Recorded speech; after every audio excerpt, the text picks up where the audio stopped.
분노로 헤어지지 마라. 잘못된 이별은 업이 된다. 인연정리법. 헤어짐의 순간에 감정이 먼저 움직입니다. 사람은 누구나 헤어짐을 경험합니다. 친구와의 이별이 있습니다. 가족과의 멀어짐이 있습니다. 오랜 인연과의 끝이 있습니다. 그 순간 마음속에서 가장 먼저 일어나는 것은 감정입니다. 서운함이 먼저 올라옵니다. 배신감이 가슴을 짓누릅니다. 억울함이 목을 조여옵니다. 그리고 마지막에는 분노가 타오릅니다. 이 모든 것이 한순간에 밀려듭니다. 부처님께서는 법구경에서 이렇게 말씀하셨습니다. 마음이 먼저 일어나고 행동이 뒤따르느니라. 헤어짐의 순간에도 이 법칙은 그대로 적용됩니다. 감정이 먼저 일어나면 말과 행동이 그것을 따라갑니다. 어떤 사람은 헤어지면서 상대에게 독한 말을 합니다. 당신 같은 사람은 평생 행복하지 못할 거야. 어떤 사람은 차갑게 등을 돌립니다. 이제 다시는 얼굴도 보지 말자. 이런 말들은 모두 분노에서 나온 것입니다. 감정은 순간적으로 일어납니다. 하지만 그 감정이 만든 말은 오래 남습니다. 상대방의 마음속에 깊은 상처로 남습니다. 나 자신의 마음속에도 후회로 남습니다. 그래서 헤어짐의 순간이 가장 중요합니다. 많은 사람들이 이렇게 생각합니다. 이제 끝났으니 어떻게 헤어지든 상관없지. 하지만 그것은 큰 착각입니다. 헤어짐의 방식이 다음 인연을 결정합니다. 헤어짐의 태도가 내 마음의 평화를 좌우합니다. 한 스님이 제자에게 물었습니다. 헤어질 때 무엇이 가장 중요한 것 같으냐? 제자가 대답했습니다. 상대를 이해하는 것입니다. 스님이 고개를 저으며 말했습니다. 아니다. 자신의 마음을 먼저 보는 것이다. 상대를 탓하기 전에 내 마음을 봐야 합니다. 지금 내 안에서 무엇이 일어나고 있는지 봐야 합니다. 분노입니까? 서운함입니까? 집착입니까? 이것을 먼저 알아차려야 합니다. 감정은 나쁜 것이 아닙니다. 화가 나는 것은 자연스러운 일입니다. 하지만 그 감정에 휩쓸려 행동하는 것은 다른 문제입니다. 감정을 느끼는 건 괜찮지만 감정이 나를 대신 행동하게 만들어선 안 됩니다. 이것이 불교가 가르치는 지혜입니다. 헤어짐의 순간에 잠시 멈추어 보십시오. 내 안에서 일어나는 감정을 바라보아야 합니다. 그것이 진짜 나인지 나에게 먼저 물어보아야 합니다. 그러면 감정의 파도가 조금씩 잔잔해집니다. 그때 비로소 지혜로운 헤어짐이 가능해집니다. 분노로 끝내면 마음은 고통을 기억합니다. 분노는 가장 강렬한 감정입니다. 순식간에 타올라 모든 것을 태웁니다. 마음의 균형을 태웁니다. 자비를 태웁니다. 오랜 인연마저 죄로 만듭니다. 어떤 부부가 30년을 함께 살았습니다. 그러다 작은 다툼이 쌓여 결국 헤어지게 되었습니다. 마지막 날 남편이 아내에게 말했습니다.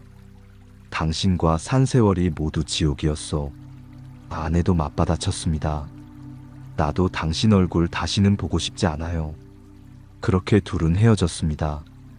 하지만 이후 둘의 삶은 평화롭지 못했습니다. 남편은 밤마다 그날의 말이 떠올라 잠을 이루지 못했습니다. 아내는 가슴속에 응어리가 남아 누구와도 편하게 지내지 못했습니다. 분노로 끝낸 헤어짐은 이렇게 고통을 남깁니다. 부처님께서는 증이라 함경에서 이렇게 말씀하셨습니다. 분노는 독약과 같아서 먼저 자신을 해치느니라. 상대를 향한 분노라고 생각하지만 결국 나를 해칩니다. 상대를 저주하는 말이 내 마음에 먼저 박힙니다. 사람의 마음은 마지막을 기억합니다. 좋았던 시간이 아무리 많아도 마지막이 나쁘면 그것만 남습니다. 10년을 웃으며 지내도 마지막 하루를 분노로 끝내면 그것이 전부가 됩니다. 이것이 마음의 작동 방식입니다. 한 노스님이 말씀하셨습니다. 인연이 다했으면 고요히 보내라. 분노로 끝내면 인연이 업보로 변한다. 업보는 다시 만남을 만들고 그 만남은 고통이 된다. 이것이 윤회의 법칙입니다. 분노로 헤어지면 상대에 대한 집착이 더 강해집니다. 미움도 집착의 한 형태입니다. 사랑의 반대는 미움이 아니라 무관심입니다. 하지만 분노는 무관심을 허락하지 않습니다. 계속 상대를 생각하게 만듭니다. 밤에 누워서 상대를 저주합니다. 저 사람이 불행했으면 좋겠어. 길을 걷다가도 상대가 떠오릅니다. 내가 당한 것을 다른 사람들도 알았으면 좋겠어. 이런 생각이 끊임없이 일어납니다. 이것이 바로 업의 굴레입니다. 마음은 반복되는 생각을 진실로 받아들입니다. 분노를 되풀이하면 그것이 내 성품이 됩니다. 원망을 되풀이하면 그것이 내 운명이 됩니다. 결국 헤어진 그 사람보다 내가 더 큰 피해자가 됩니다. 어떤 사람이 스님께 물었습니다. 스님, 저를 배신한 사람이 용서가 안 됩니다. 스님이 대답했습니다. 용서는 상대를 위한 것이 아니다. 용서는 그 사람에게서 벗어나기 위한 것이다. 분노를 놓지 않으면 평생 그 사람과 함께 사는 것과 같으니라. 분노로 헤어지면 마음에 독이 남습니다. 그 독은 천천히 내 삶을 갉아먹습니다. 새로운 인연을 만나도 의심하게 됩니다. 좋은 일이 생겨도 기뻐하지 못합니다. 과거의 분노가 현재의 행복을 막습니다. 진정한 헤어짐은 분노 없이 끝내는 것입니다. 상대가 잘못했어도 내 마음만큼은 평화롭게 유지하는 것입니다. 이것이 나를 지키는 길입니다. 이것이 업을 만들지 않는 길입니다. 상대를 악인으로 만들면 인연이 다시 업이 됩니다. 헤어진 후 많은 사람들이 하는 일이 있습니다. 상대를 완전한 악인으로 만드는 일입니다. 그 사람은 원래 나쁜 사람이었어. 처음부터 거짓말쟁이였어. 이렇게 상대를 규정합니다. 주변 사람들에게 이야기합니다. 내가 얼마나 힘들었는지 알아? 그 사람이 나한테 어떻게 했는지 알아? 상대의 잘못을 하나하나 늘어놓습니다. 그리고 공감받기를 바랍니다. 이것은 자연스러운 마음입니다. 상처받은 사람은 위로받고 싶어 합니다. 자신이 피해자임을 확인받고 싶어 합니다. 하지만 이 과정에서 업이 만들어집니다. 부처님께서는 화엄경에서 이렇게 말씀하셨습니다. 모든 것은 마음이 지어내는 것이니라. 상대를 악인으로 규정하는 순간 그것이 나의 업이 됩니다. 그 규정이 내 마음속에 깊이 새겨집니다. 한 여인이 남편과 헤어졌습니다. 그녀는 주변 사람들에게 남편의 잘못을 말하고 다녔습니다. 그 사람은 이기적이고 무책임해요. 절대 변하지 않는 사람이에요. 그렇게 몇 년이 흘렀습니다. 어느 날 길에서 옛 남편을 만났습니다. 남편은 많이 변해 있었습니다. 차분하고 성숙해 보였습니다. 하지만 여인은 그것을 볼 수 없었습니다. 이미 마음속에 나쁜 사람이라는 규정이 박혀 있었기 때문입니다. 오늘의 잘못이 내일도 계속되지는 않습니다. 하지만 우리가 상대를 규정하면 그 사람은 우리 마음속에서 영원히 그대로입니다. 이것이 업입니다. 더 큰 문제는 이 업이 새로운 인연을 막는다는 것입니다. 남자는 다 그래. 사람을 믿으면 안 돼. 이런 생각이 굳어집니다. 그러면 새로운 사람을 만나도 의심부터 합니다. 어떤 스님이 법문하셨습니다. 누군가를 악인으로 규정하는 순간 당신도 악인이 된다. 왜냐하면 그 사람의 가능성을 죽이는 것이기 때문이니라. 모든 존재에게는 불성이 있다. 그것을 부정하는 것이 가장 큰 업이 되느니라. 상대가 잘못했을 수 있습니다. 상처를 주었을 수 있습니다. 하지만 그 사람의 전부가 잘못은 아닙니다. 좋았던 순간도 분명 있었습니다. 그것까지 부정하면 내 과거마저 부정하는 것입니다. 한 스님이 제자에게 말했습니다. 헤어진 사람을 어떻게 기억하느냐? 제자가 대답했습니다. 나쁜 기억만 남는 것 같습니다. 스님이 말했습니다. 그것이 바로 업이니라. 좋은 것도 나쁜 것도 모두 있었을 것이다. 그러나 한쪽만 보면 진실을 왜곡하는 것이다. 상대를 악인으로 만드는 순간 내가 선인이 됩니다. 나는 잘못이 없고 상대만 나빴다. 이런 생각은 교만입니다. 교만은 수행자가 가장 경계해야 할 마음입니다. 인연은 서로가 만드는 것입니다. 좋은 인연도 나쁜 인연도 혼자서는 만들어지지 않습니다. 상대의 잘못이 있었다면 내 부족함도 있었습니다. 이것을 인정해야 업에서 벗어날 수 있습니다. 진정한 인연 정리는 상대를 있는 그대로 보는 것입니다. 악인도 선인도 아닌 그냥 한 사람으로 보는 것입니다. 함께한 시간에 감사하고 이제는 각자의 길을 가는 것입니다. 이렇게 끝내면 업이 되지 않습니다. 이해받으려는 마음도 집착입니다. 헤어진 후 가장 힘든 것이 있습니다. 상대가 내 마음을 이해해주지 않는 것입니다. 내가 왜 힘들었는지 알아줬으면 좋겠어. 내 입장도 생각해줬으면 좋겠어. 이런 바람이 계속됩니다. 어떤 사람은 긴 편지를 씁니다. 내 진심을 알아줘. 어떤 사람은 마지막 대화를 요청합니다. 한 번만 만나서 이야기하자. 모두 이해받고 싶은 마음에서 나온 행동입니다. 하지만 부처님께서는 금강경에서 이렇게 말씀하셨습니다. 상에 집착하지 말라. 모든 상은 허망하니라. 이해받고 싶은 마음도 하나의 집착입니다. 상대의 인정을 구하는 것도 집착입니다. 한 남자가 연인과 헤어졌습니다. 그는 몇 달 동안 연인에게 문자를 보냈습니다. 내가 왜 그랬는지 이해해줘. 나도 힘들었어. 하지만 답은 오지 않았습니다. 그는 점점 더 괴로워졌습니다. 어느 날 스님을 찾아가 물었습니다. 왜 상대는 내 마음을 이해하지 못하는 걸까요? 스님이 대답했습니다. 이해받으려 하지 말라. 이해는 강요할 수 없는 것이다. 당신이 놓아야 할 것은 상대가 아니라 이해받고 싶은 마음이구나. 사람은 각자의 눈으로 세상을 봅니다. 내가 보는 진실과 상대가 보는 진실은 다릅니다. 내가 아무리 설명해도 상대는 다르게 받아들입니다. 이것이 현실입니다. 이해받고 싶은 마음은 인정받고 싶은 마음입니다. 내가 옳았다는 것을 인정해줘. 내가 잘못하지 않았다는 것을 말해줘. 하지만 상대에게서 이것을 얻으려 하면 평생 얻지 못합니다. 한 스님이 법문에서 말씀하셨습니다. 당신이 옳은지 그른지는 상대가 결정하는 것이 아니다. 당신 스스로 알면 그것으로 충분하다. 남의 입을 통해 확인받으려는 것은 자신을 믿지 못하는 것이다. 헤어진 사람에게 이해받으려 하지 않아야 합니다. 그 사람은 이미 당신의 삶에서 물러난 사람입니다. 그 사람의 평가가 당신의 가치를 정하지 않습니다. 당신은 당신 자체로 완전합니다. 어떤 여인이 친구와 절교했습니다.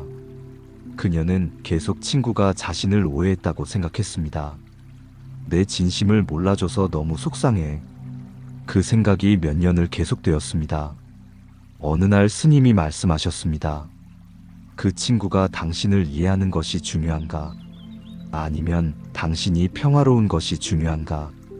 그제서야 이해받으려는 집착이 자신을 괴롭혔다는 것을 깨달았습니다. 이해는 상대의 몫입니다. 내가 할 수 있는 것은 내 마음을 정리하는 것뿐입니다. 상대가 무엇을 생각하든 그것은 상대의 자유입니다. 나는 나의 길을 가면 됩니다.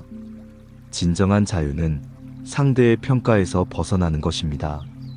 이해받든지 오해받든지 내 마음이 편안하면 그것으로 충분합니다. 상대를 바꾸려 하지 말고 내 집착을 내려놓아 보십시오. 그것이 지혜로운 인연 정리입니다.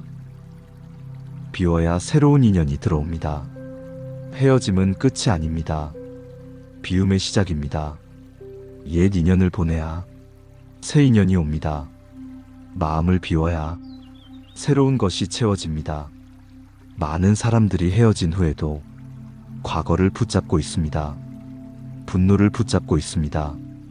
원망을 붙잡고 있습니다. 억울함을 붙잡고 있습니다. 그러면 마음에 새로운 것이 들어올 공간이 없습니다. 부처님께서는 자바함경에서 이렇게 말씀하셨습니다. 집착을 놓으면 자유로워지느니라. 헤어진 사람에 대한 집착을 놓아야 합니다. 좋았던 기억에 대한 집착도 놓아야 합니다. 나쁜 기억에 대한 집착도 놓아야 합니다. 한 스님이 제자에게 물었습니다. 컵에 물이 가득 차 있으면 어떻게 되겠는가? 제자가 대답했습니다. 더 이상 물을 담을 수 없습니다. 스님이 말했습니다. 마음도 그러하다. 과거로 가득 차 있으면 새 것이 들어올 수 없느니라. 비움은 있는 것이 아닙니다. 집착을 내려놓는 것입니다. 기억은 남아도 괜찮습니다. 하지만 그 기억에 붙잡혀 있으면 안 됩니다. 기억을 바라보되 거기에 머무르지 않는 것입니다. 어떤 노인이 평생 동안 친구의 배신을 잊지 못했습니다. 40년이 지나도 그 이야기를 했습니다. 그때 그 친구가 나를 배신했어. 주변 사람들이 말했습니다. 이제 그만 잊으세요. 하지만 노인은 놓지 못했습니다. 결국 노인은 쓸쓸하게 생을 마감했습니다. 40년을 분노와 함께 살았습니다. 새로운 친구를 사귀지도 못했습니다. 행복한 순간도 제대로 누리지 못했습니다. 과거를 비우지 못한 대가였습니다. 비움은 용기가 필요합니다. 익숙한 감정을 놓는 것은 두렵습니다. 이걸 놓으면 나에게 뭐가 남을까? 이런 두려움이 생깁니다. 하지만 놓아야 새 것이 옵니다. 한 여인이 스님께 물었습니다. 스님, 어떻게 하면 과거를 잊을 수 있습니까? 스님이 대답했습니다. 잊으려 하지 말라. 다만 더 이상 그것에 에너지를 주지 말라. 생각이 떠오르면 그냥 흘려보내라. 억지로 잊으려 하면 더 집착하게 된다. 비움의 방법은 간단합니다. 과거 생각이 떠오를 때 또 이 생각이구나 하고 알아차립니다. 그리고 현재로 돌아옵니다. 지금 이 순간에 집중합니다. 이것을 반복하면 조금씩 과거의 힘이 약해집니다. 마음을 비우면 신기한 일이 일어납니다. 세상이 다르게 보입니다. 길가의 꽃이 예뻐 보입니다. 사람들의 웃음소리가 따뜻하게 들립니다. 작은 것에 감사하게 됩니다. 이것이 비움의 선물입니다. 어떤 남자가 10년 연인과 헤어졌습니다. 처음 1년은 너무 힘들었습니다. 하지만 그는 매일 조금씩 마음을 비웠습니다. 원망하는 마음이 올라올 때마다 내려놓았습니다. 2년이 지나자 마음이 가벼워졌습니다. 3년째 되던 해에 새로운 사람을 만났습니다. 과거를 비웠기에 새 사람을 온전히 볼 수 있었습니다. 의심하지 않았습니다. 비교하지 않았습니다. 그래서 행복할 수 있었습니다. 부처님께서는 우리에게 말씀하십니다. 모든 것은 인연 따라 생겨나고 인연 따라 사라지느니라. 헤어짐도 하나의 인연입니다. 그 인연이 닿았으면 보내주어야 합니다. 붙잡고 있으면 나만 힘듭니다. 비움은 상대를 위한 것이 아닙니다. 나를 위한 것입니다. 내 삶을 위한 것입니다. 새로운 가능성을 위한 것입니다. 진정한 헤어짐은 원망 없이 보내는 것입니다. 상대의 행복을 빌어주는 것입니다. 당신도 좋은 인연 만나세요.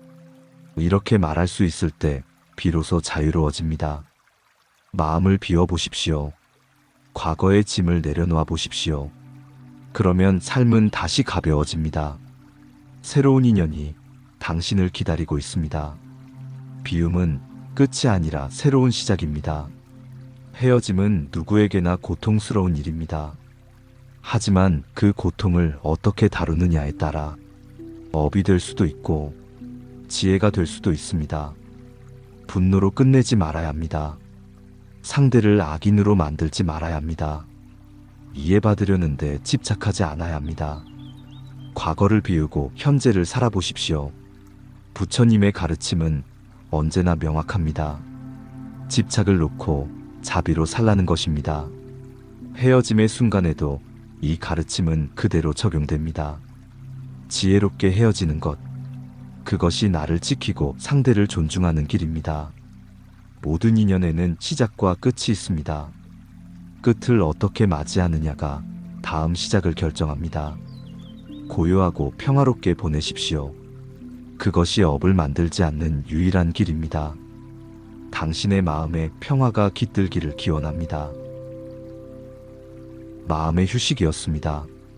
이 울림이 널리 퍼져나갈 수 있도록 좋아요, 구독, 따뜻한 댓글 부탁드립니다. 감사합니다.